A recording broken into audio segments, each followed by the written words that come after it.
Estamos en Rucatemplo, en la comuna de Ñuñoa, o Ñuñohue, en Santiago de Chile.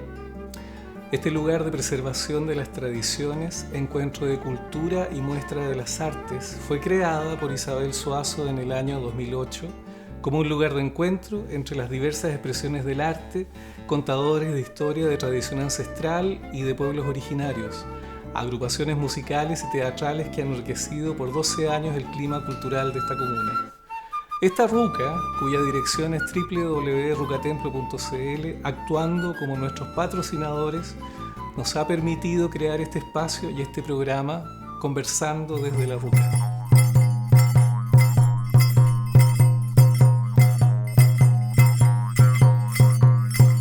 Estas conversaciones que dejaremos en plataformas abiertas tienen por objetivo regalar una mirada diversa y variada de un colectivo del que formo parte y que tuvo como punto de partida el año 1980 cuando nos conocimos en la carrera de Pedagogía en Música en la Universidad de Chile. Nos convertimos en el grupo Bardo Nevi, los nuevos bardos, haciendo eco de este personaje medieval que recorría las aldeas cantando las noticias y creando desde la marginalidad de nómade urbano una manera popular de decir, mostrar y sopesar las acciones de un mundo que vivía entre el oscurantismo y la palabra sagrada de la religión. Nuestro viaje duró 2 años y después de tomar caminos diferentes, ahora a 40 años de ese primer momento, nos reencontramos para continuar, al parecer, lo que teníamos entre manos y que, dadas las circunstancias culturales, sociales y personales, nos permite ahora navegar por distintos paisajes, medios y momentos, siendo todos perspectivas sorprendentes y necesarias para enriquecer nuestra comprensión del mundo y de este mundo.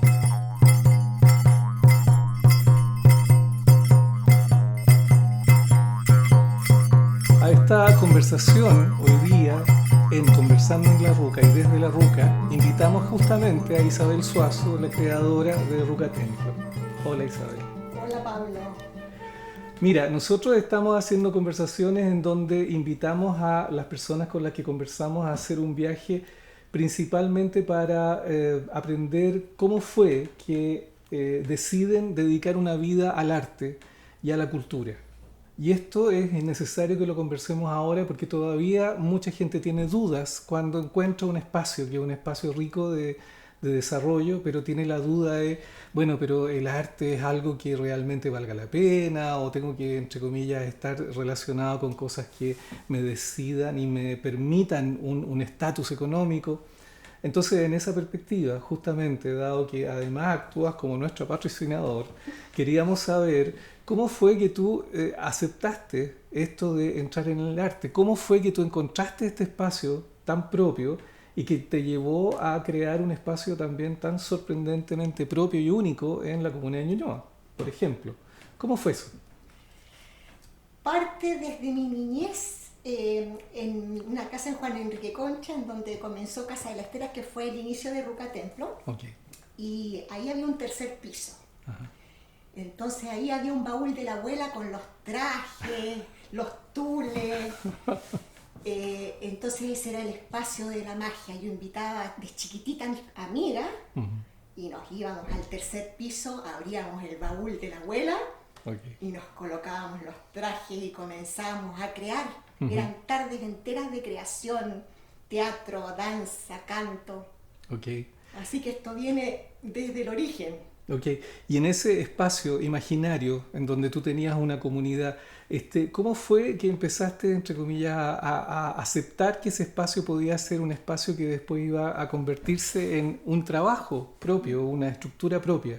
¿Desde dónde partió esa necesidad de salir? Bueno, fue cuando tenía 4 años que recuerdo que nuestra mamá nos lleva a ver el lago de los cisnes. Y era una versión que nunca más he visto, rusa, y la bailarina era el reflejo de lo sublime, lo perfecto, lo etéreo, y siempre en mí ha estado ese anhelo de lo etéreo, de alivianar tanta densidad, ¿no?, en este traje terrestre. Entonces, como lo más cercano a la levitación, a elevarse, era esta imagen del arte de la danza. Entonces, cuando veo esa obra con esos artistas magníficos, que no lo he visto a ver, no he vuelto a ver nunca más ese tipo de entrega de esa bailarina, porque tenía ángel, lo que se llama. Y cuesta mucho encontrar a ese tipo de artistas que tienen ángel. Entonces de ahí empezó mi insistencia en que me tenían que colocar en el Teatro Municipal porque yo quería ser bailarina. Okay.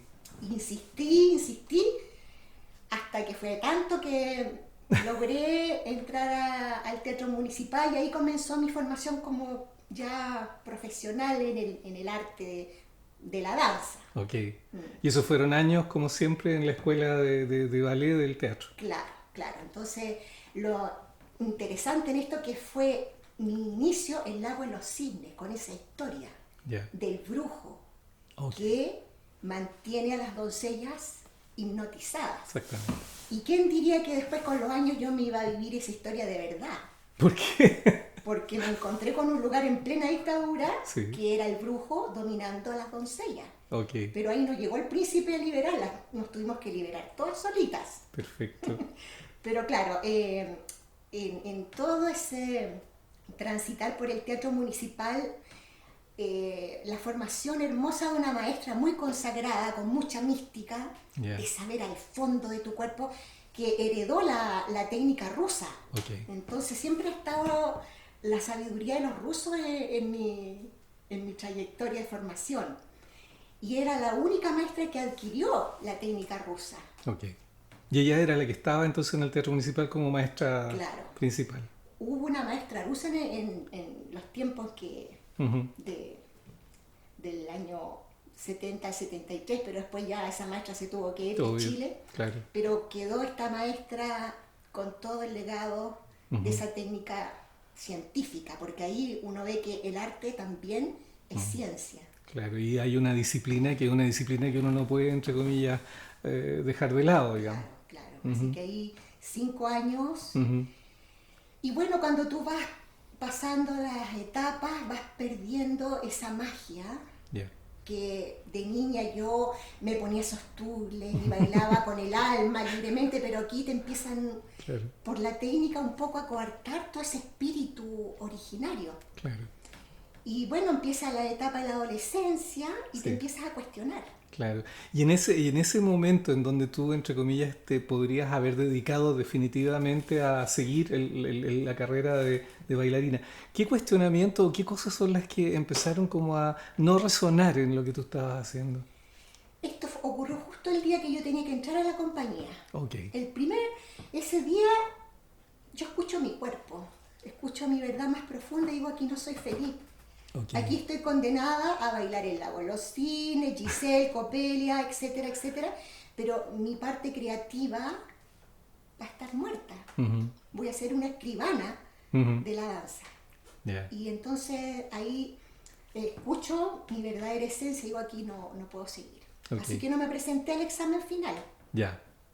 Así directamente. Directamente. Ese día que tenía que entrar al examen final no me presenté.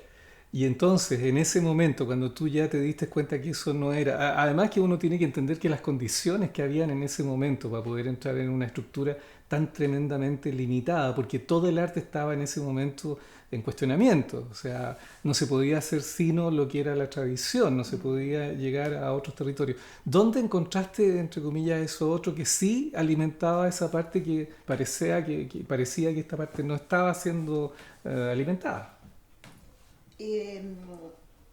Mira, después de terminar con toda esa disciplina que era todos los días, 4 horas, me pasó algo en el cuerpo. Después de estar varios meses quieta, una noche me pasa que me desdoblo. Ajá. Y ahí comprendí que no solo somos un cuerpo material. Okay. Y no entendía nada de eso, entonces me produjo susto. Claro. Y no sabía a quién contarle, hasta que le conté a una persona que sabía de esto. Y lo otro, que cuando yo tenía 9 años escuché una trutruca y me remeció, era como un llamado. Entonces tenía eso ahí, empecé a investigar de qué es lo que era la trutruca. En ese tiempo ni en el conservatorio se sabía lo que era una trutruca. O por lo menos estaba prohibido. Claro, entonces me empieza una necesidad por música del tiempo de lo que fue todo este movimiento, ¿no? De Silvio Rodríguez, la Violeta Parra y todas las artistas de todo ese acontecimiento, y como la necesidad de ir al sur. Una música que me llevaba al sur, entonces me fui a Chiloé. Ajá. Y bueno, yo siempre he sido como cuestionadora de todo, nunca me he conformado con la educación formal, ni con la familia, ni con... Entonces era una necesidad de liberarme un poco de todo esto y ir a buscar. Y ahora, la sensación de que tú fueras a Chiloé, ¿tenía algún fundamento? ¿Lo habías visto, lo habías leído? ¿O fue simplemente la sensación de que tenías que llegar a ese lugar? Porque podría haber partido para el norte, podría haber partido para Ica, por decir algo. Claro, fue gracias a un pololo que tuve, que él había viajado a Chiloé, entonces me contó. Y ahí entonces como, vamos a Chiloé. Así que emprendimos el viaje. Y todo empieza a ocurrir en una ruca, por eso este lugar se llama Ruca Templo. Mi transformación de empezar a despojarme de toda esta formación occidental parte en una ruca. El descubrir ese ser humano que te acoge, que te cobija, el descubrir que te pueden salir lágrimas no solamente de pena, también te salen lágrimas de belleza, de sentirte tan acogido. Que una persona no te conoce y te acoge y te entrega lo mejor de ella, es un tesoro que no tiene precio. ¿Y en ese proceso estuviste con una comunidad directamente huilliche, mapuche? Claro, fue una ruca con gente huilliche. Y bueno, ahí empieza la hermosa transformación que también implica despojarse. Y tener el coraje de decir a muchas cosas que no. Exactamente. Y de empezar a hacer el arte desde esos contenidos que tú vas encontrando. Entonces, no paré de ir al sur y siempre estaba en mí el sueño de participar de los ceremoniales mapuche. Claro, sí, pues. Y no se me dio fácil, después de 7 años de viajar, se me dio todo de forma espontánea. Claro, porque yo entiendo que las comunidades son cuidadosas, te tienen que invitar, tú no puedes llegar de buenas y primeras, porque tiene todo un sistema en donde obviamente que es un trabajo íntimo, digamos, es parte de la comunidad. ¿Y cómo fue que tú pudiste llegar a ese proceso de ser aceptada en ese lugar? Es ser perseverante y creer en una intuición, porque mira, el primer lugar a donde voy al sur, después de Chiloé, es a Carahue. Ahí ya se perdió la cultura. Claro, sí. El pueblo es una casa, una cantina, una casa, una cantina. Hablaba con la gente, con los niños, no querían saber de su apellido. Entonces, pero algo en ese... Tiene que haber un lugar en donde todavía esté vivo lo auténtico, lo original. Así que no paré de ir y voy en un bus a tal parte y en el asiento se me pone una persona que iba a un guillatún, a la zona de Calma. Y yo digo, mi sueño es algún día ir a un guillatún. Bájese, pues nos vamos al guillatún. Así que me bajé y ese fue un día iniciático porque me dice va a empezar al otro día a las 4 de la mañana. Así que usted se va a levantar antes. Y para llegar al campo ceremonial eran 2 kilómetros. De acuerdo, sí. Para llegar al campo ceremonial fue desde las 4 de la mañana caminando de a poquito, yéndose de a poco acercando al ceremonial, hasta que como al mediodía llega el lonco, Juan Pitriqueo, y me hace pasar. Y yo le miro el rostro y ahí encuentro en sus ojos la metáfora de la risa cristalina en los ojos. Que es todo lo que hemos venido a esta tierra a cultivar. Y una consulta, en ese momento cuando tú tienes la posibilidad de accesar al ritual, el ritual no es un ritual que toda la gente conozca. ¿Podrías tú contarnos más o menos de qué se trata el ritual del guillatún? Primero que nada, cada lugar tiene su guillatún con sus diferencias. pero lo común es el círculo. Uh-huh. La comunidad, por ejemplo, en la comunidad de Pehuenche, las familias se colocan en una media luna, enramadas, mirando hacia la montaña sagrada, uh-huh, en donde están los ancestros. ajá, Y empieza todo a acontecer a las 4 de la mañana, en donde está Guñelf, que es el astro que prodiga el bien. que para nosotros los occidentales sigue siendo Venus, Claro, que es el lucero de la mañana que se ve justo al despuntar antes del sol. claro. Sí. Entonces ahí tú ves esa comunión con el cosmos, y ellos van a elegir antes de las 4 de la mañana el árbol que lo van a sacrificar y lo van a poner en el centro del ceremonial. Uh-huh. Eso es lo que se hace en esa comunidad, porque en otras se hace de otra forma. Claro, lógico. Pero el centro es el árbol sagrado, Claro. el pehuen. Sí. Y en torno a ese pehuen ocurre la ceremonia de ofrenda, que es a través del arte, de la música, del canto, Sí. de la danza. Uh-huh. Entonces, ahí uno entra en otra dimensión de lo que es el arte. El arte con un fin de comunión, de que sea una energía de bien para la comunidad. Uh-huh.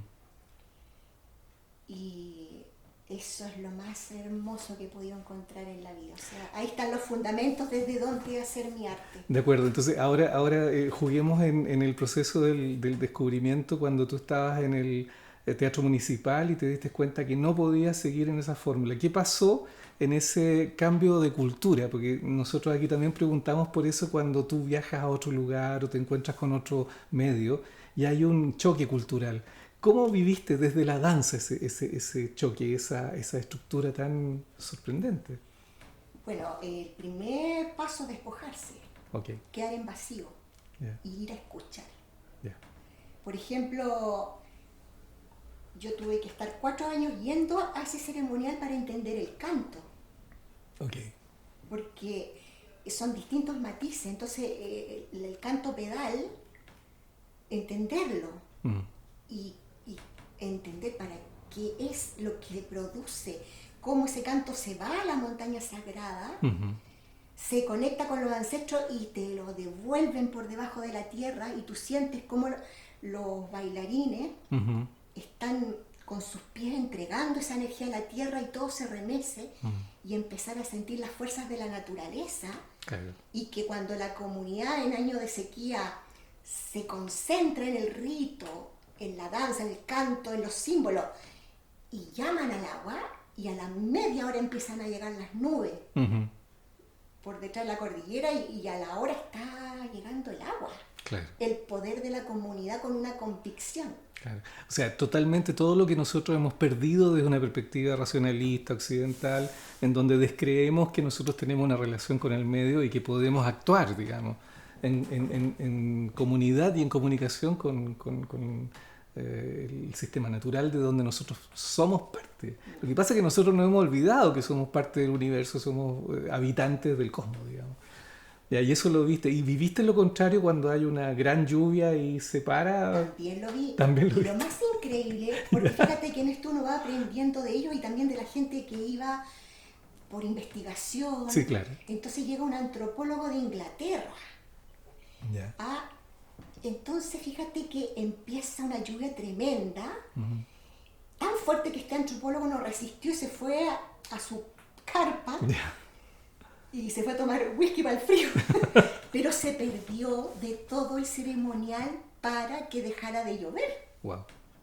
Y eso lo hacen. Lo hacen. Y Ya. yo ahí, siendo testigo Mm. de todos los elementos que usan, la risa para llamar al sol, la alegría frente Ok. a la tormenta, Sí. los aromas, lo sensorial grato, y ver hasta el más austero que nunca se reía atacado a la risa, po. Así que Claro. maravilloso. Y bueno, al otro día un sol precioso. De acuerdo. Entonces, al final el proceso que tú empezaste a vivir fue un proceso en donde empezaste como a educarte en una cultura nueva. Lo que hacen normalmente los antropólogos, que es que durante muchos años participan de una comunidad, aprenden a mirar el mundo desde esa comunidad y después hacen testimonio para los que no somos de allá, cómo funciona, cuáles son los símbolos y todo eso. Eso tú lo viviste de manera absolutamente natural y fuiste acogida por la cultura. Y lo más increíble es también entender que esta sabiduría no la van a poner en libros. Claro. Los antropólogos explican esto, pero desde su percepción occidental. Entonces, solo un guardián de cultura auténtica mapuche va a poder expresar todo ese legado. Claro, en este caso yo quisiera hacer mención de dos personas que para nosotros, también como personas que nos desarrollamos en universidad en esa época, fueron muy importantes. Uno es Gastón Sublet y el otro es justamente Fidel Sepúlveda, que hablaban de este problema, que era que en la explicación se perdía la vida. Entonces, la única posibilidad que tuvo Fidel Sepúlveda de tratar de llegar al fenómeno comunitario del arte de vivir era justamente el fenómeno del arte-vida, pero que en la palabra queda corto, porque no explica, entre comillas, la estructura vivencial que tú sí tuviste la oportunidad de vivir. ¿Cuántos años estuviste yendo a los Illatunes más o menos? Bueno, fueron en distintas partes, sí. Pero el más poderoso fue con una comunidad pehuenche, 20 años, recibía como una hija más, en donde hasta me pusieron un nombre mapuche. ¿Y tu nombre es? Chapetu, Meliñir. Chapetu Meliñir. Meli 4, Ñir zorros. Ya. Bueno, y el zorro es la astucia, abrir la visión. Ok. ¿Y el chapetu? Chapetu es la trenza, como yo aquí. Siempre ando con mis trenzas. De acuerdo.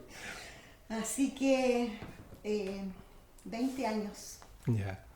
Entonces, claro, desde esa perspectiva, entonces tú desarrollo dentro de lo que significa la alfabetización a lo tradicional es una cosa de vida, o sea, ya no estamos hablando solo de que tú conoces los parámetros, sino que también es una forma de percibir y de sentir. Mira, bueno, en esta búsqueda de llegar a materializar un arte con todos estos contenidos de las cosmovisiones ancestrales, me hablan de un lugar. Uh-huh.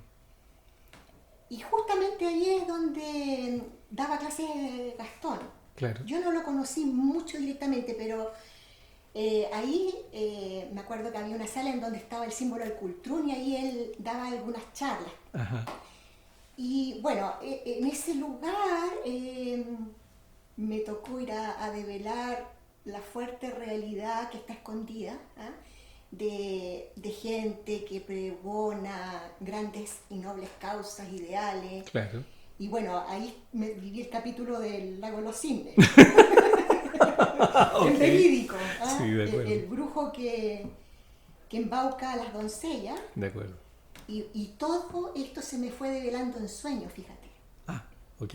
Para la cultura mapuche y todas las culturas ancestrales los sueños son muy importantes. Total.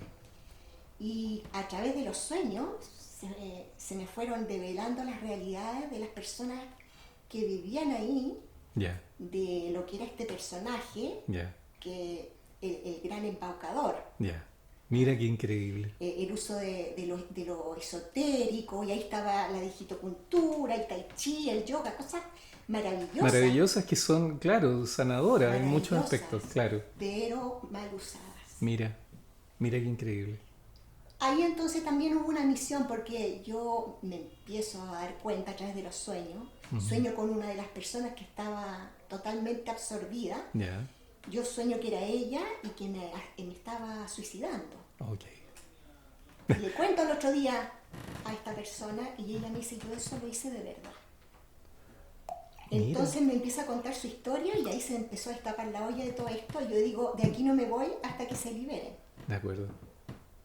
Mira qué increíble. Así que duró justo todo esto hasta que terminó la dictadura. Entonces yo a ese lugar le puse la cloaca de la dictadura, porque estamos en el micro y en el macro. Claro. El que esté gobernando un ser tan corrupto, como hablaba un gran sabio, uh-huh. Es un arquetipo. Claro, obvio. Sí, pues. El arquetipo Pinochet, el arquetipo Piñera, el arquetipo de los corruptos. Exacto. No, es sorprendente. En esa perspectiva, entonces, cuando tú ya empiezas a dilucidar y armar, entre comillas, el proceso que tú querías llegar a construir, ¿cómo llegas a la Ruca Templo? ¿Cómo llega este espacio en tu proceso? Bueno, en el fondo es como el materializar toda tu búsqueda, y encontrarte con las personas afines. Exactamente. Así que ahí me encontré con Pablo y Cecilia Claro. para emprender este desafío de crear un espacio en donde se pueda hacer un arte humano, Claro. escuchando nuestra verdadera naturaleza. Claro. Ahora, hablemos un poco de lo que ha pasado aquí en Ruca Templo. ¿Quiénes son las personas que tú recuerdas que han llegado a producir las impresiones más grandes dentro de todo lo que se ha invitado a trabajar y a mostrar su proceso? Bueno, partiendo por una hermosa mujer que es guardiana de la cosmovisión mapuche, Ajá. María Buenuñir, poeta. Sí. Ella es un pilar fundamental de Ruca Templo. Don Lorenzo Ayapán. De acuerdo. Artistas que han venido de Irlanda. Simon, que nos enseñó los cantos gaélicos. Claro. Y ahí tú te empiezas a meter en el universo de la cultura celta, que también llegó aquí a la Ruca Templo a través de Francisca Sánchez, que fue la pionera en traer la música celta a Chile y las danzas. Entonces hay años también de indagar en esta cultura celta y que es muy semejante en los símbolos con la cultura mapuche. Claro. Claro, lo que yo te explicaba antes cuando hablábamos de Fidel Sepúlveda y Gastón Zulet, ellos siempre hablan de las culturas que están arraigadas y las culturas que están desarraigadas. Las personas que tienen un arraigo a una tradición y las personas que perdieron ese arraigo. Y que es algo que uno vive a cada rato cuando uno se encuentra con personas, por ejemplo, que tienen apellido mapuche y que no saben de su experiencia o de su familia antigua, o otras personas que como yo no tengo nada, pero sí tengo una tatarabuela que es mapuche y después me di cuenta que había toda una familia que no tenía la más remota idea que existía. Entonces es bien sorprendente porque nosotros en Chile estamos abiertos a eso, estamos abiertos todavía a ir descubriéndonos en ese proceso. Una pregunta que siempre hacemos acá que nos importa mucho. Cuando a ti han venido personas a trabajar aquí a la Ruca y te han visto como profesional haciendo lo que tú haces y mostrando tus obras de teatro y todo eso, ¿qué ha pasado con ellos? ¿Has sentido alguna vez algún tipo como de sorpresa cuando se dan cuenta que tú eres la persona que tiene la Ruca y que eres mujer y que tienes esto abierto al mundo, digamos? ¿Has sentido algo ahí? Mira, es como que estamos en un país que no se te habla mucho de, oh, tú que has hecho esto, ni nada. Es como que bien como silencioso eso. Claro. Pero lo que sí puedo decir en todos estos 13 años de entregar arte a través de la música, los conciertos, los encuentros artísticos, las creaciones, la transformación de la gente. Sí. Por ejemplo, llegó un grupo de músicos de Escocia con su falda y su fuertes y duros.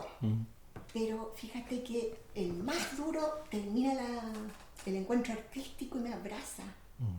Y era otro ser, podía ver en su rostro un cambio precioso, de ese endurecimiento a lo flexible, a lo cálido.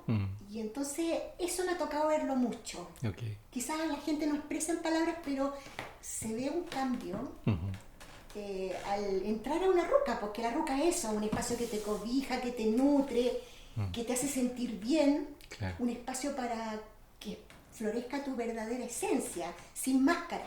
Claro. Oye, y en esa perspectiva, y ya terminando esta conversación, una pregunta. ¿Qué sueñas tú o qué sientes tú que le hace falta a la cultura chilena todavía para poder, entre comillas, ser un lugar donde uno se sintiera como cómodo en el proceso? Mira, una vez se hizo, me acordé de tu pregunta, un programa que hacía Patricio Bañados, El Mirador. Sí, sí. Y había uno de los programas que hablaba de la ciudad enferma. Sí. Y le preguntan a un diseñador, ¿qué crees tú que le hace falta a esta ciudad? Y él dice, le hace falta soñar. Y Sí. entonces aparecemos nosotros haciendo una comparsa en la Plaza Ñuñoa porque celebrábamos el Año Nuevo con una caravana con seres al lado, Sí, me acuerdo. gaitas, tarcas, Sí, me tambores, acuerdo. Sí, sí, cantos. sí. Sí, sí, eso lo hicimos. Y aparece entonces ese reflejo que es materializar la belleza a través del arte en comunidad. Claro. Y ese sueño lo he logrado y bueno, Ujú. sigo soñando. Por ejemplo, me ha llegado información hermosísima de los sueños, cantos, información. Entonces seguir materializando Mm. esa hermosa información que viene de los otros mundos. Claro, ahora una consulta. Aquí en Ruca Templo tú además de tener un espacio abierto donde invitas a músicos y a teatristas, y yo recuerdo haber visto personas que venían de la cultura aymara a hacer cuentos tradicionales, que era una locura. ¿Qué otras cosas tú haces aquí en la Ruca? Como para que la gente sepa que es un espacio que tiene más que solo algo artístico. Bueno, está dividida en tres áreas la RUCA. Por una parte la educativa, la artística y la terapéutica. Ya. Entonces, a través de mi búsqueda que ha sido el cuerpo y todo lo que habita en él, Ujú, nació a partir también del símbolo de los sueños la medicina del colibrí, que ujú, existe como concepto, ujú, el tótem colibrí que guía, que es el símbolo del amor puro y cristalino ujú. y guardián de los conocimientos ancestrales. Entonces, aquí yo comparto los legados a través de distintas disciplinas, entre ellas la digitopuntura, hatha yoga, danza con un fin de comunión y sanación y Ujú. canto. Claro. Entonces, este sistema se llama el legado de las hadas de la medicina del colibrí. Ajá. Y eso digamos, lo que nosotros podemos encontrar en la página de Ruca Templo y lo que tú haces en Facebook y todo eso. Claro. Maravilloso. Última pregunta. Dentro de todo lo que tú has planteado, ¿qué te gustaría que fuera el siguiente paso en los sueños que tú estás teniendo para la Ruca? ¿Qué te gustaría que ocurriera además de todo lo que ya está funcionando? Bueno, para el otoño, Ujú, como ya llevamos un año sin poder hacer nuestra tradición hermosa, que es la ceremonia de las hadas, para ujú, despedir las estaciones, ujú. poder llegar a la gente con una creación basada en un canto que me llegó en los sueños, que no sé si quieres te lo cuento el sueño. Por favor, sería maravilloso porque, mira, hay una cosa que para mí es súper importante. Los sueños son una estructura que es parte de nuestra forma psíquica.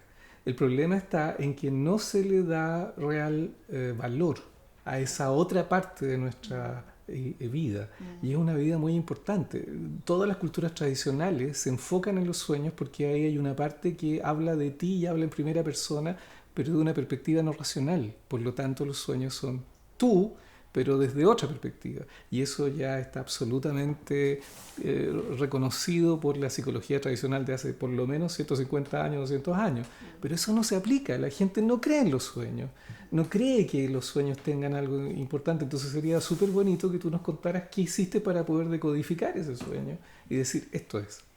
Bueno, antes de contarte el sueño, las decisiones más importantes de mi vida han sido por sueños. Ok. Y apariciones de machis ancestrales susurrando por dónde hay que seguir, Ok. por el camino a la armonía Ujú. y liberarse de la cultura del sufrimiento. Ajá. Esa es la gran y noble misión. De acuerdo. Entonces el sueño era que veía un palacio precioso, Ya. luminoso, y en este palacio habían 4 juglares hombres, con unas vestimentas que reflejaban toda su travesía espiritual, Ok.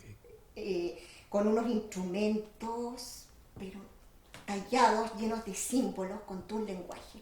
Uno se tocaba así. Ujú.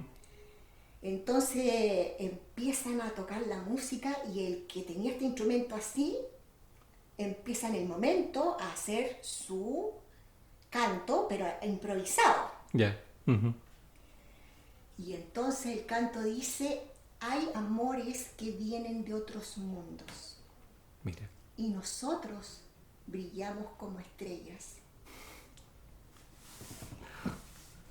y con estas melodías he de mantener a mi princesa, que tan solo es mi sagrada energía femenina. Wow. Y con eso yo quiero hacer una creación para entregarla. Si ya la gente no puede ir para acá, la ruca se va para allá. Maravilloso. Bueno, estamos parados en un momento justamente que tiene que ver con eso. Eso es lo que está entrando y es lo que nosotros sentimos de todas maneras. Por algo creo que estamos participando en todo este tipo de cosas. Isabel, te agradezco muchísimo esta conversación. Gracias a ustedes, a este equipo que ha traído esta hermosa idea, que siga floreciendo porque es muy linda y necesaria. Sí, hay que conversar y hay que ponerle espacio a este nuevo territorio. Y si nosotros no lo hacemos, ¿quién? Dice uno. Estamos en la tierra de los Andes, mágica. Claro. Nunca nos olvidemos de eso. Exactamente. Isabel, muchas gracias. Gracias a ti y a todos. Muchas gracias por hoy.